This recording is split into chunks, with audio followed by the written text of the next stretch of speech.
전환이라는 말이 있습니다.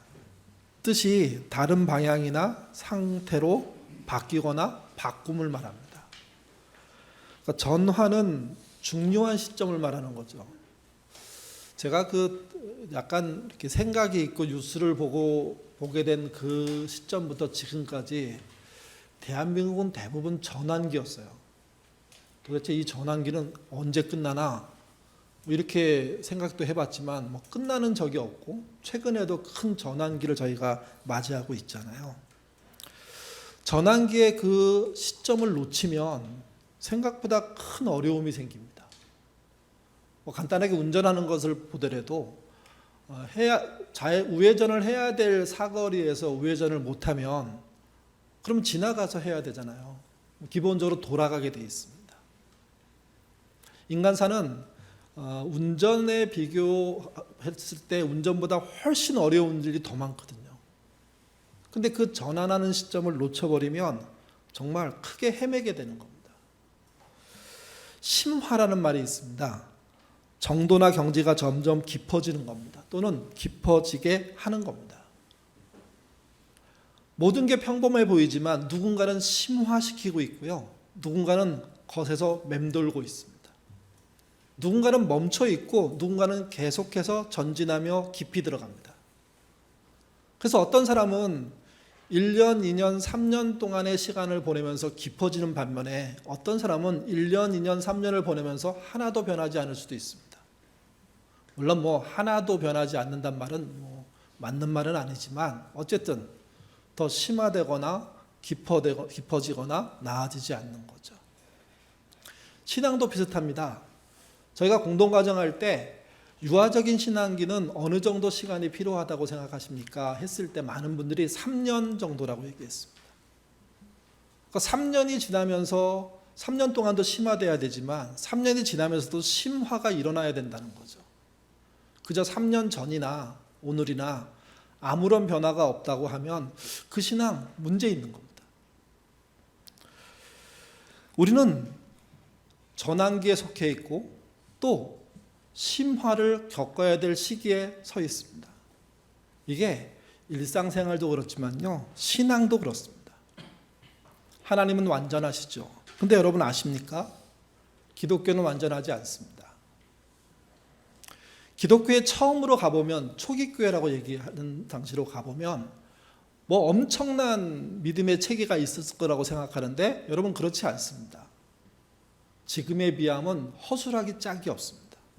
근데 하나님은 살아계셨고 성령은 역사하셨고 그 분이 정한 말씀들이 살아 움직이면서 사람의 심령 골수를 찔러 쪼개는 일들이 벌어졌다는 겁니다.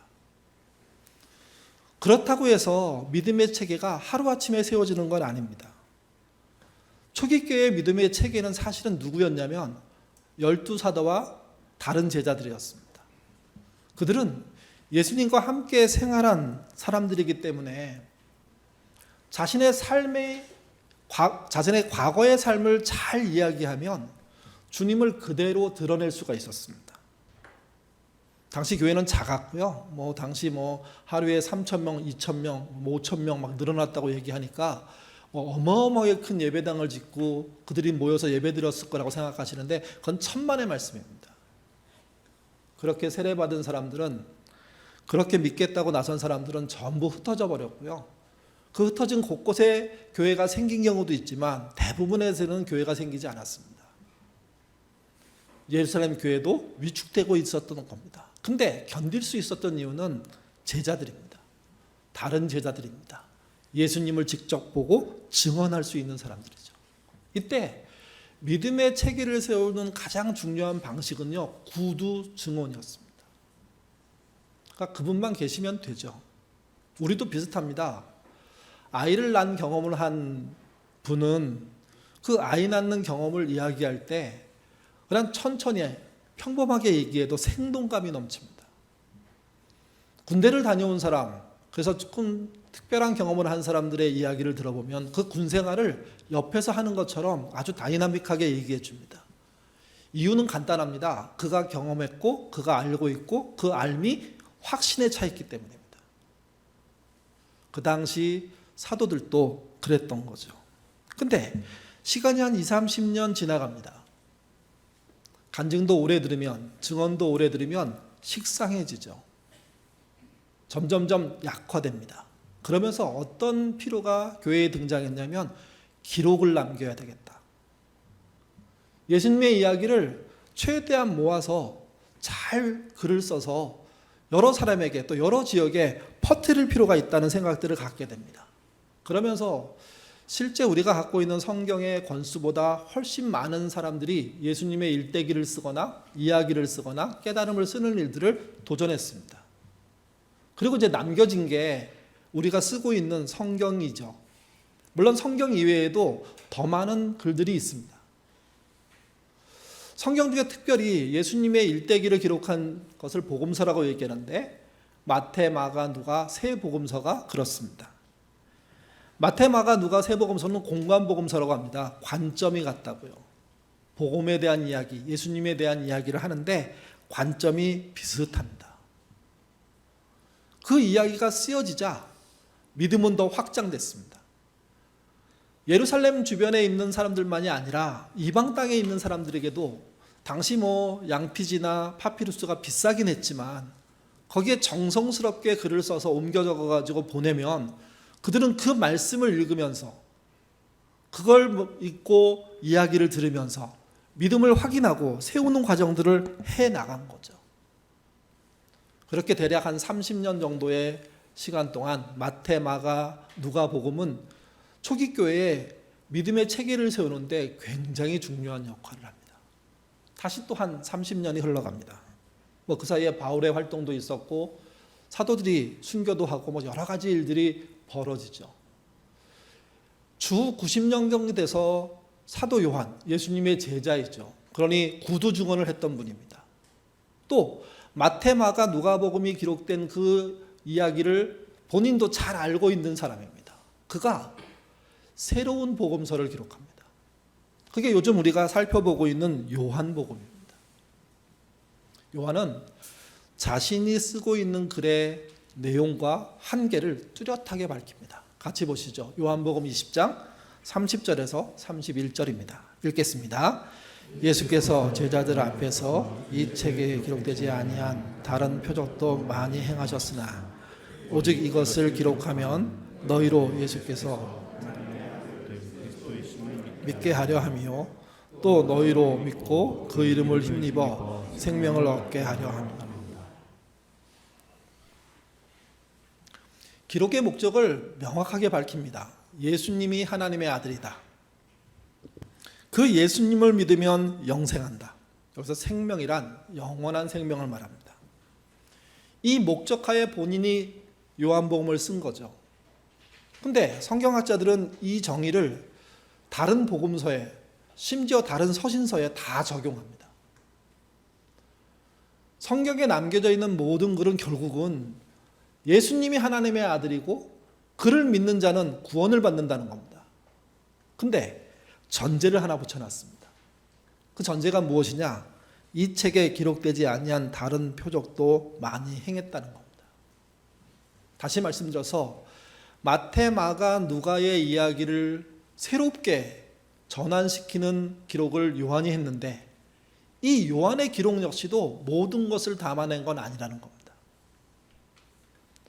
좀 더 발전해서 좀 더 조직적으로 좀 더 체계적으로 정리하고 특별히 마태, 마가, 누가복음에 전해지지 않은 이야기를 더 많이 끌어다가 쓰면서 또 신학적인 관점으로 창조주 예수님의 관점으로 이 이야기를 풀어가지만 그러나 한계는 명확하다는 거죠. 성경에 한계가 있다고 얘기하면 많은 분들이 불안해하십니다. 근데 여러분 잊지 마십시오. 하나님을 성경에 다 담을 수가 없습니다. 그러니 담을 수 없는 하나님을 이야기하고 있는 성경은 부족할 수 있습니다. 다만 이 부족함이 불신앙의 표현이 아니라는 겁니다. 여전히 기록되지 않은 게 많고 여전히 발전시켜야 될 게 있는 것, 그게 기독교이고 신앙이고 성경의 내용인 거죠.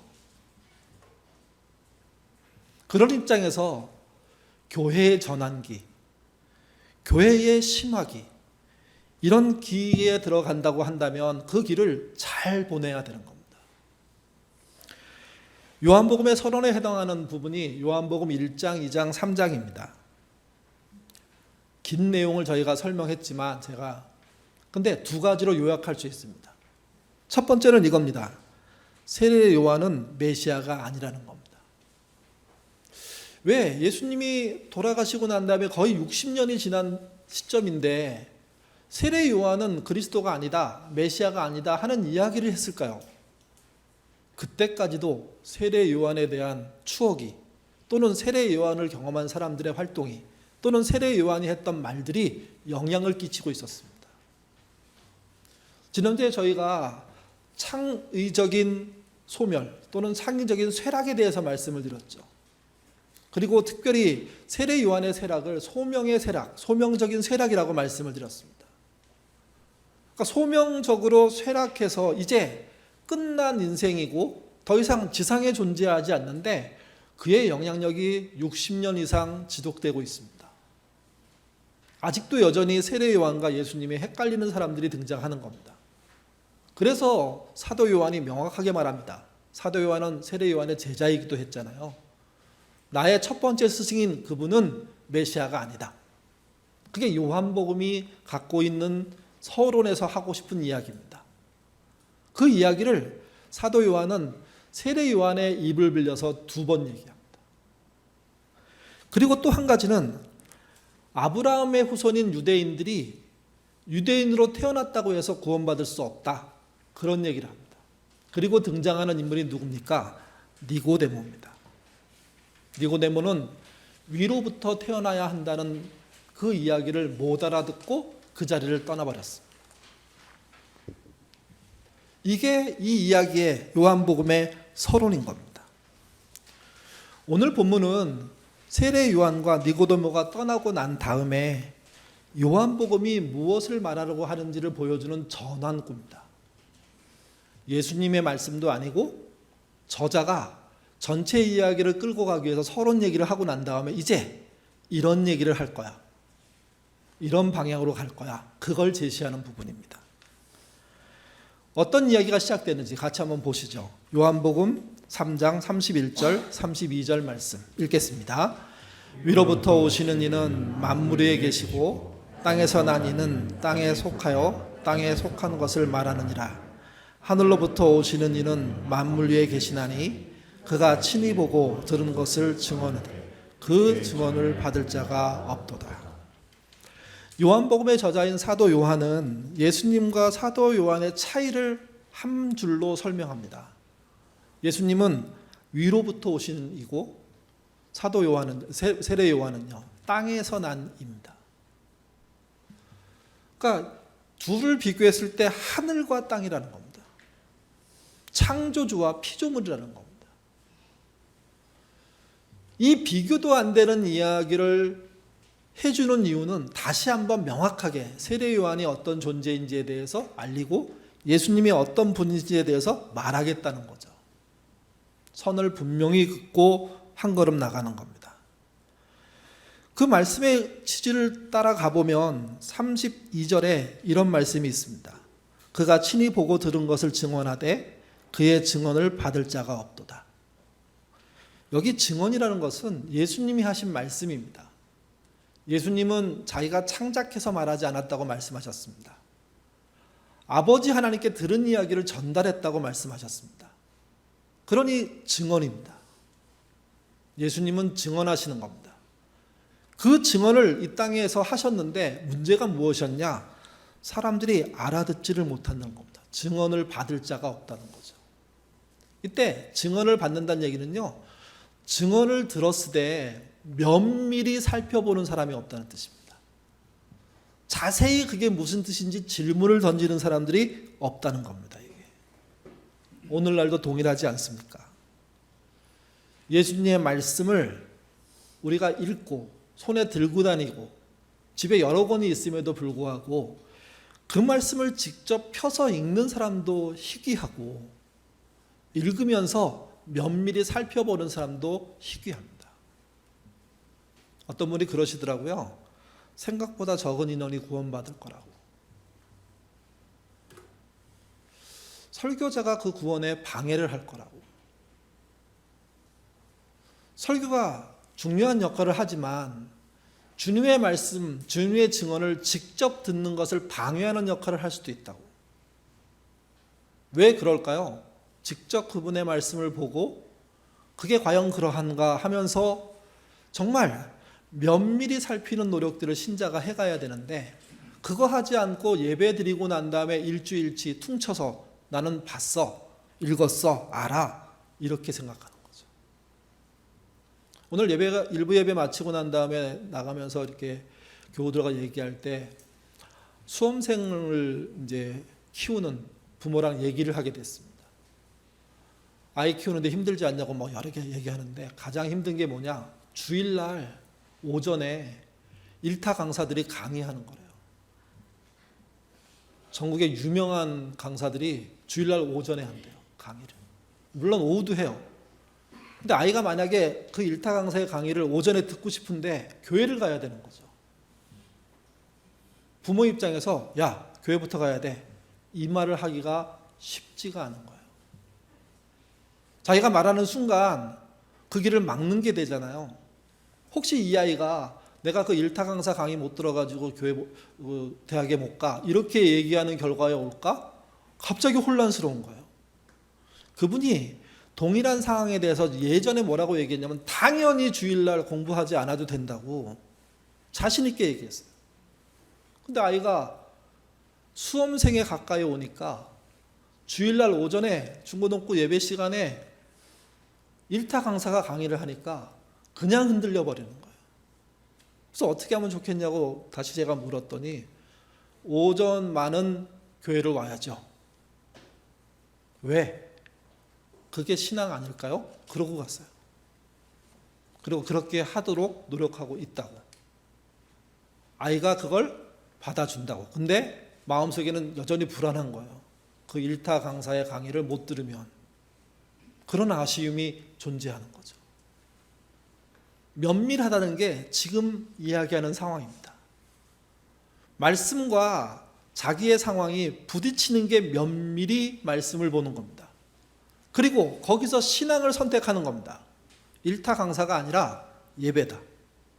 일타 강사를 쫓아가지 않아서 성적이 떨어진다고 하더라도 믿음으로 받아들이자. 그게 믿음 아닐까요?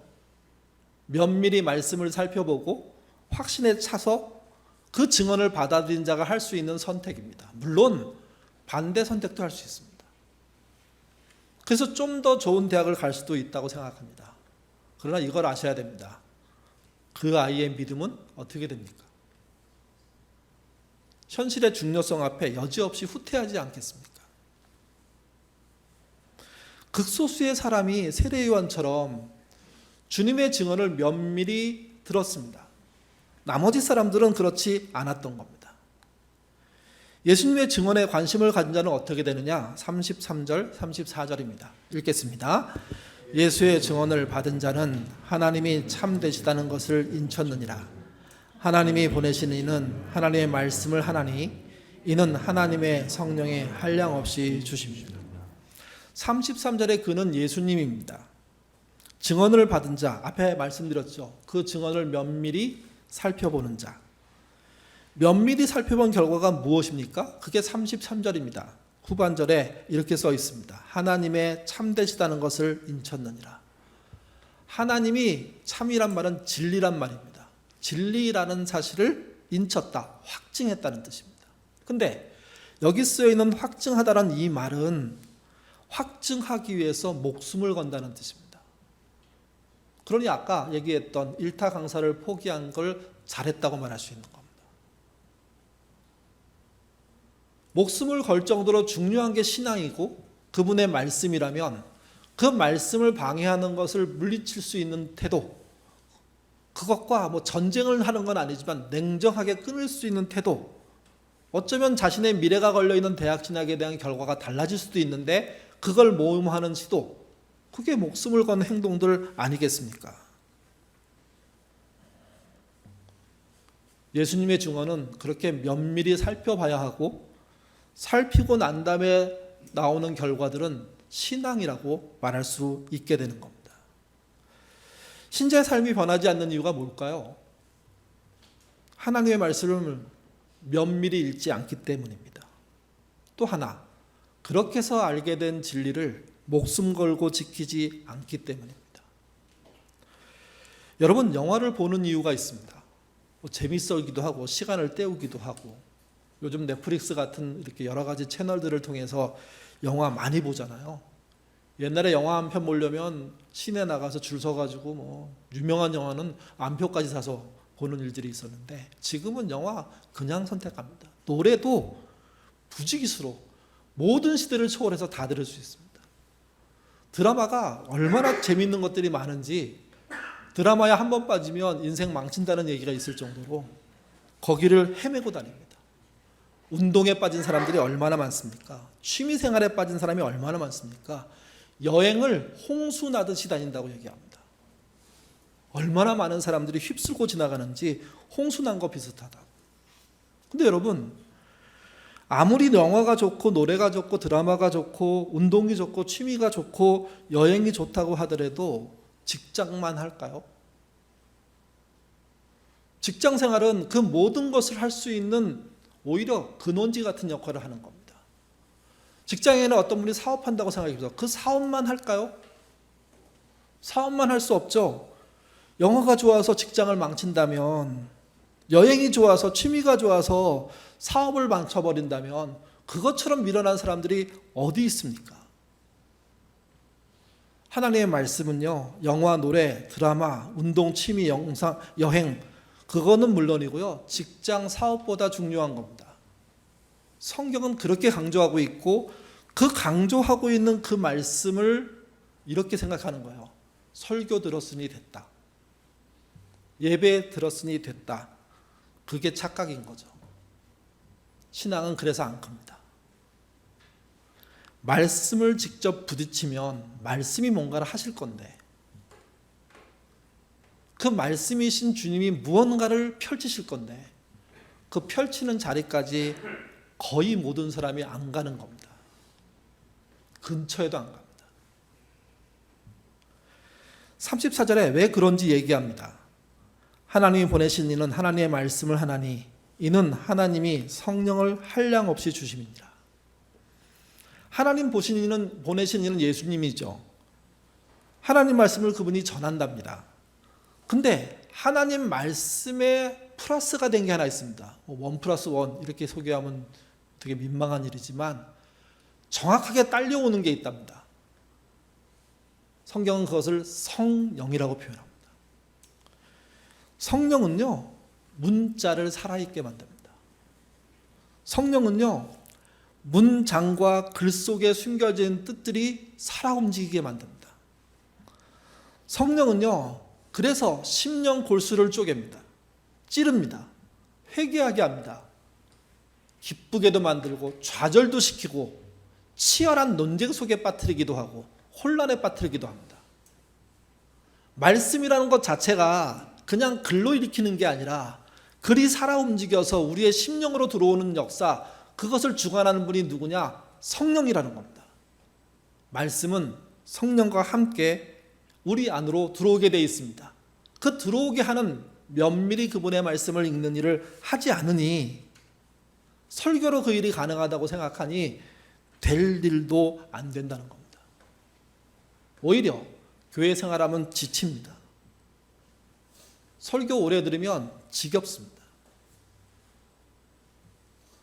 설교자라는 사람이 날마다 막 새로운 이야기를 막 생산할 수 있는 진짜 이야기꾼이면 괜찮아요. 근데 여러분, 이야기꾼 설교자는요, 진짜 30-40년 만에 한두 병 나올까 말까 한 거예요. 나머지 대부분의 설교자는 추월하고 공부해서 그 주치 여러분에게 보여주는 게 전부예요. 그거 하면서도 이것도 혹시 틀린 거 아닐까 노심초사하고, 설교하기 전은 몰랐는데 설교하고 나서 깨닫는 게 더 많아요. 내 말이 틀렸구나. 수습도 못해요. 설교자들이 무능하기 때문이고 설교자들이 다 할 수 없기 때문이기도 해요. 아마 여기 계신 현명한 분들은 다 그걸 이해하면서 제 얘기를 듣는 걸 거예요. 그러면서 자기 생각도 하시고 또 성경에 맞게 이야기하는지 확인도 하시고, 때로 틀렸을 때 저건 아니다 그렇게 생각하면서 견디시는 거죠. 근데 그 위험천만한 일을 진리를 쫓아가는데 유일한 행동으로 선택해서 하신다면 그것처럼 신앙이 안 크도록 만든 개인적인 틀이 어디 있습니까? 말씀을 통해서 역사하시는 성령의 큰 놀라운 일들이 안 벌어지는데, 그렇다면 성령은 왜 예수님을 증언할까요? 그 증언에 중요한 역할을 할까요? 같이 보시죠. 35절, 36절입니다. 읽겠습니다. 아버지께서 아들을 사랑하사 만물을 다 그 손에 주셨으니 아들을 믿는 자에게는 영생이 있고 아들에게 순종하지 아니하는 자는 영생을 보지 못하고 도리어 하나님의 진노가 그 위에. 아버지께서는 아들을 사랑하신답니다. 그 아들은 만물 위에 계십니다. 그래서 제가 창조주라고 요한이 말한다고 말씀을 드렸죠. 아들을 믿는 자는 영생이 있습니다. 아들을 순종치 아니하는 자는 영생을 보지 못하고 도리어 하나님의 진노가 그 위에 머뭅니다. 말씀 그대로입니다. 영생이 있는 삶은 설교자에 의해서 만들어지는 게 아니라 예수님이 증언한 하나님의 이야기를 통해서 또 그 이야기를 면밀히 살피는 성도에게 찾아오시는 성령의 역사를 통해서 이루어집니다. 화려한 말과 이야기꾼의 이야기로 해결되는 게 아니라 어눌한 말이어도 상관이 없습니다. 어눌하게 읽어내도 떠듬떠듬 읽어가도 아무 상관이 없습니다. 성령이 역사하시면 불가능이 없기 때문입니다. 여러분, 그런 구원 받으셔야 됩니다. 요한복음의 저자인 사도 요한은 자기보다 먼저 기록한 마태, 마가, 누가 세 복음서를 충분히 읽었을 겁니다. 그러면서 스스로 많은 내용을 체크했을 겁니다. 면밀히 살펴본 결과 자기가 알고 있는 이야기, 깨달은 이야기, 발전한 신학적인 이야기가 포함되지 않음을 알았습니다. 그래서 요한복음을 쓴 겁니다. 앞으로 요한복음은 마태, 마가, 누가가 하지 않은 이야기 많은 것을 쏟아놓습니다. 그러면서 발전된 초기 교회의 전환기를 만드는 이야기들을 화두를 던지는 겁니다. 하나만 얘기하면 이런 겁니다. 마태, 마가, 누가는요, 예수님의 유월절 행사를 기록하면서 성찬식을 기록했습니다. 여러분, 유월절 식사 내용의 끄트머리에 예수님이 변형시켜서 성찬식을 만드시고 그리고 난 다음에 마지막 네 번째 포도주잔을 들면서 이건 내가 안 먹는데 나중에 우리가 마지막 날 다 모인 그 자리에서 킵해놨던 이 포도주 함께 마시자, 그렇게 끝을 내죠. 그리고 그 이후로 성찬식은 주님이 오실 때까지 기념하는 거였습니다. 지금도 그렇게 하고 앞으로도 그렇게 할 겁니다. 근데 이 성찬식의 출발이 뭡니까? 출애굽의 10번째 재앙이죠. 파라오 입장에서 노예 60만, 남자만 60만 되는 사람들이 한꺼번에 빠져나가는 것은요, 그 나라가 망하는 것과 같습니다. 당시 노예가 재산이고 건설력이고 생산력이기 때문에 그렇습니다. 당연히 왕으로서 파라오 입장에서 이스라엘 백성들 내놓으라고 하면 내놓을 리가 없죠. 그래서 거절합니다. 강팍해졌다고 성경은 표현하는데, 그래서 이제 재앙이 시작됩니다. 1번부터 9번까지 재앙, 또 10번까지 재앙은 모두 다 이집트 사람들이 숭배하고 있는 우상에 대한 시험입니다. 하나님의 재앙에 이집트의 우상들은 하나하나 다 격파당합니다. 그래서 하나가 격파될 때 놀래가지고 내보내려고 했다가 다시 또 정신 차리고 웃노보노고 또 견디다가 이걸 반복하고 9번째가 지나갔습니다. 이제 10번째입니다. 우리가 알고 있듯이 이건 마지막이죠. 그때 하나님께서는요, 가장 큰 우상을 치십니다. 그게 뭐였냐면 아버지의 아들입니다. 첫 번째 아들입니다. 오늘날 첫 번째 아들이란, 첫 자식이란 우상은 여전히 통합니다. 근데 과거로 올라가고 고대사로 가면 그것만큼 중요한 게 없습니다. 이 마지막 우상을 치겠다고 결심하신 하나님께서 그러나 피할 길을 주십니다. 그게 어린 양의 피를 문설주와 임방에 바르는 거죠. 같이 보시죠. 출애굽기 12장 13절입니다. 읽겠습니다. 내가 애굽 땅을 칠 때 그 피가 너희가 사는 집에 있어서 너희를 위하여 표적이 될지라. 내가 피를 볼 때 너희를 넘어가리니 재앙이 너희에게 내려오리라. 여러분, 이거는 좀 생각해 보셔야 돼요. 면밀히 읽기 위해서는. 하나님이 모세를 통해서 이 피해갈 길을 이스라엘 백성에게만 알리셨겠습니까? 아니면 이집트 전역에 알리셨겠습니까?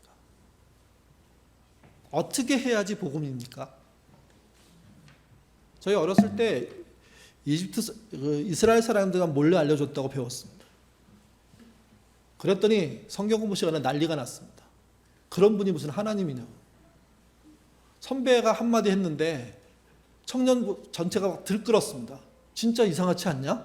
하나님이 치사하게 복음을 전체한테 떨어뜨리지 않고 자기네 편한테만 알려주면서 야, 이건 이렇게만 피해갈 수 있어. 그래서 자기 편만 싹 데리고 나갔대. 그게 뭐야? 여러분, 이게 복음이 되려면 이스라엘만이 아니라 이집트 모두에게 이 사실을 알려줘야죠. 그리고 자신의 믿음으로 선택한 사람에게 그 결과를 줘야죠.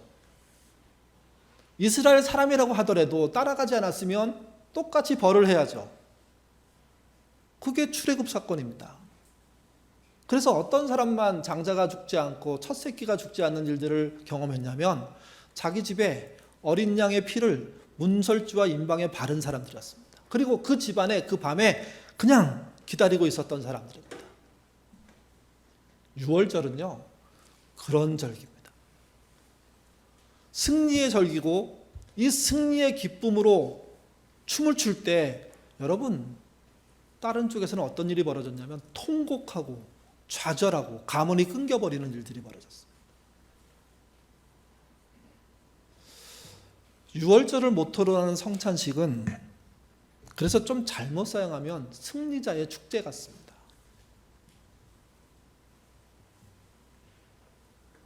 교회가 승리주의로 갈 때 점령한 지역에서 성찬식을 베풀거든요.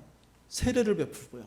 분명히 그것은 하나님이 하시란 일이었고 기념할 만한 일이지만 근데 여러분, 사도 요한이 볼 때는요, 뭔가 부족한 겁니다. 그가 면밀히 하나님 말씀을 지난 60년 동안 살펴본 결과에 의하면 이건 뭔가 빠졌다는 거죠. 그래서 여러분, 마태, 마가, 누가복음에 기록되는 성찬식이 요한복음에는 기록되어 있지 않습니다. 요한복음에는 뭐가 기록되어 있습니까? 세족식이 기록되어 있습니다. 세족식. 분명한 건 이겁니다. 성찬식과 세족식이 동시에 벌어졌던 겁니다. 한 자리에서 벌어졌던 겁니다. 아마도 성찬식이 먼저 됐고 그 다음이 세족식이었겠죠. 마태, 마가의 저자들, 누가의 저자들은 성찬식이 너무 중요했기 때문에 뭘 뺐냐면 세족식을 뺐습니다. 근데 그 말씀, 마태, 마가, 누가복음을 읽으면서 신앙생활을 하던 사도 요한은 성찬식만 기록되어 있는 이 이야기에 뭔가 부족하다고 생각했고 그래서 과감하게 자기 이야기 속에서는 성찬식을 빼버리고 세족식을 기록한 겁니다. 승리주의에 편승해서 갈 수 있는 가능성을 낮추는 시도. 이 낮추는 시도는 요한의 노력이 아니라 주님의 의도였죠.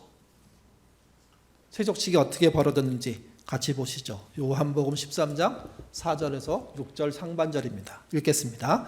저녁 잡으시던 자리에 일어나 겉옷을 벗고 수건을 가져가 허리에 두르시고 이에 대야를 물을 떠서 제자들의 발을 씻기시고 그 두르신 수건으로 닦기를 시작하여 시몬 베드로에게 이르시니.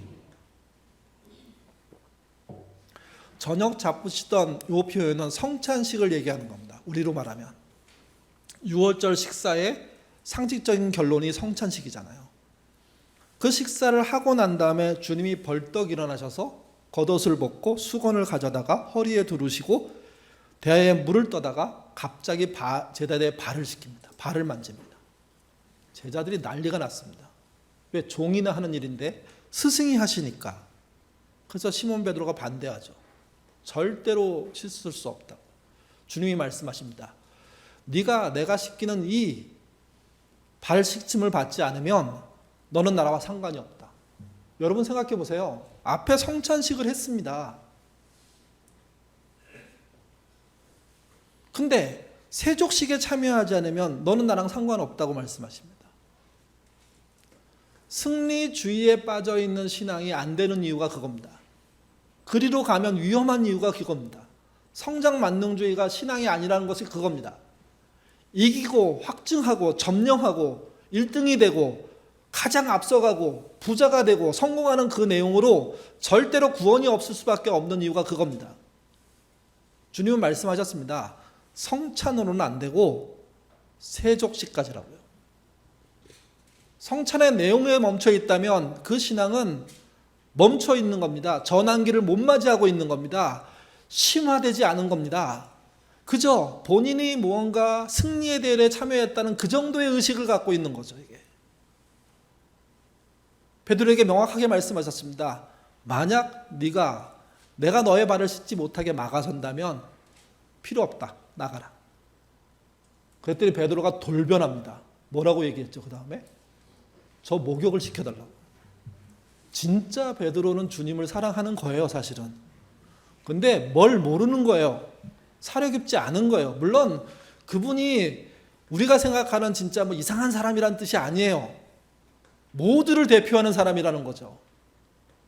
너무도 쉽게 하려고 했다가 반대했다가 또 해달라고 했다가 하는 이 모습이 우리의 모습이에요. 늦게서나마 진리를 알고 만난 사람이 할 수 있는 행동이에요. 베드로는 그래서 괜찮은 사람이에요. 그리고 세속식이 거행된 겁니다. 세속식의 의미를 이렇게 해석해 줬습니다. 14절 15절입니다. 읽겠습니다. 내가 주와 또 선생이 되어 너희 발을 씻었으니 너희도 서로 발을 씻어 주는 것이 옳으니라. 내가 너희에게 행한 것 같이 너희도 행하게 하려 하여 본을 보였느니라. 본이라고 말씀하셨습니다. 성찬식은요, 기념이라고 말씀하셨고 의식이죠. 예수를 믿는 자들이 모인다면 성찬식을 합니다. 세족식은요, 그렇게 살라고 하는 본입니다. 옛날 한번 세족식을 수련회 가서 합시다 이렇게 얘기했더니 다들 이상한 표정으로 쳐다보시면서 그걸 어떻게 하냐고. 그래서 한번 손을 씻겨주는 거를 했습니다.